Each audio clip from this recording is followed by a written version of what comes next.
আজকের এই ভিডিওটা চলাকালীন আপনি হাই তুলতে বাধ্য হবেন। এই ভিডিওতে আপনি জানতে পারবেন যে আমাদের হাই তোলা অর্থাৎ ইয়নিং এর আসল কারণ কি। তাছাড়া আপনাকে হাই তুলতে বাধ্য করব এই কথাটা আমি দৃঢ়তার সাথে বলতে পারছি কোন যুক্তির ভিত্তিতে, তারও ব্যাখ্যা এই ভিডিওতে আপনি পেয়ে যাবেন। ভিডিওটা বেশ ইন্টারেস্টিং হতে চলেছে, তাই ভিডিওটা শেষ পর্যন্ত দেখবেন বন্ধু। Let's begin. হাই তোলার কারণ সম্পর্কে পূর্ণ যে ব্যাখ্যাটা ছিল সেটা হলো, আমাদের শরীরে যখন অক্সিজেনের ঘাটতি হয়, অর্থাৎ আমাদের শরীরে যখন অক্সিজেনের অনেকটা চাহিদা থাকে, তখন আমাদের শরীর হাই তোলার মাধ্যমে অনেকটা অক্সিজেন একসাথে নিয়ে সেই ঘাটতি পূর্ণ করে। এটা যদি সত্য হয় তাহলে আমরা যখন এক্সারসাইজ করি বা শারীরিক পরিশ্রম করি, তখন আমাদের শরীরে অক্সিজেনের চাহিদা খুব বেশি থাকে। তখন তো আমাদের ঘন ঘন হাই ওঠা উচিত, কিন্তু তা হয় না। অর্থাৎ এই ব্যাখ্যাটা লজিক্যালি স্ট্যান্ড করলো না। কারেন্ট কিছু সায়েন্টিফিক স্টাডিতে এই থিওরিটা ভুল প্রমাণিত হয়েছে। তাহলে আসল কারণটা কি? হাই তোলার কারণ সম্পর্কে অনেকগুলো হাইপোথেসিস আছে, তার মধ্যে কিছু ফিজিওলজিক্যাল এবং কিছু সাইকোলজিক্যাল। এই ভিডিওতে দুটো ইম্পর্টেন্ট কারণের কথা বলা হবে। Number 1, brain temperature regulation.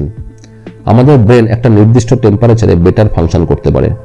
বিভিন্ন কারণে আমাদের মস্তিষ্কের উষ্ণতা বেড়ে যেতে পারে, আর তখনই আমাদের শরীর হাই তোলার মাধ্যমে অনেকটা ফ্রেশ, শরীরের উষ্ণতার তুলনায় ঠান্ডা বাতাস গ্রহণ করে। রক্তের সাথে এই ঠান্ডা অক্সিজেন মিশে মস্তিষ্কে সরবরাহ হয়, ফলে মস্তিষ্কের উষ্ণতা কমে স্বাভাবিক উষ্ণতায় আসে। Number 2, chameleon effect.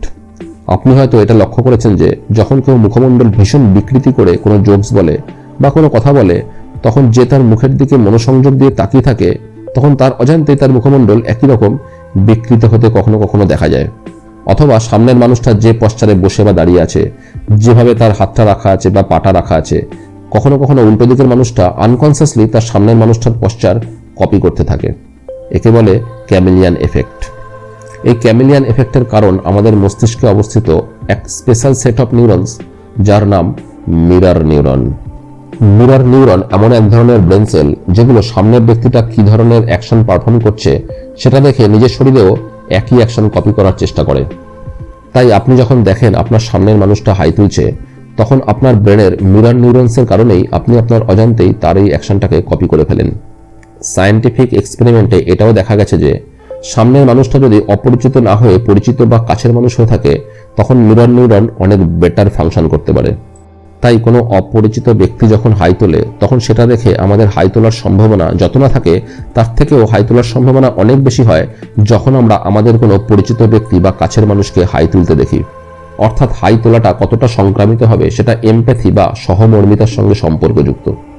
সায়েন্টিফিক এক্সপেরিমেন্টে এটাও দেখা গেছে যে যারা বেশি সহমর্মী, অন্যের ফিলিংসকে বেটার ফিল করতে পারে, তাদের ক্ষেত্রে এই হাই তোলাটা অনেক বেশি সংক্রামিত হয়।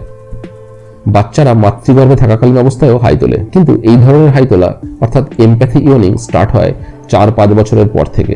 কারণ 4-5 বছরের আগে বাচ্চারা অন্যের ইমোশনাল ফিলিংসকে প্রপারলি আইডেন্টিফাই করতে পারে না।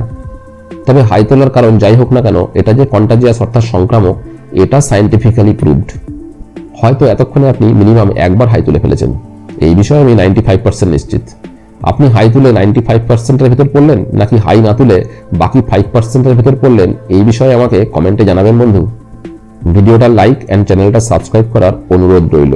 By. Be more logical, more scientific.